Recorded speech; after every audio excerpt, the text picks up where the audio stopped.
Hello guys! Tara po, samahan niyo po ako magluto gamit ang ating electric rice cooker from Hodic Appliances.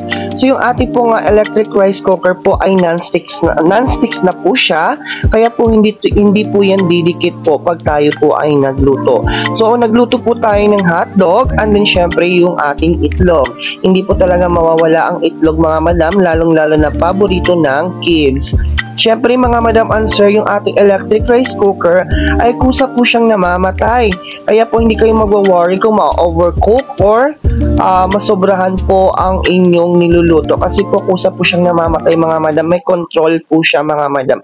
At syempre hindi po mawawala yung ating tuyo sa ating almusal. So nagluto din po tayo ng tuyo dyan mga madam. So syempre isang piraso lang yan dahil ako lang din naman ang kakain ng tuyo na yan. And then ipapakita ko rin po sa inyo mga madam kung paano po linisin yung ating electric rice cooker po. Napaka-very easy lang po niya talaga linisin mga madam. Kaya kung gusto niyo po niyan, i-avail niyo na po yan sa ating yellow basket. Check our yellow basket. Thank you!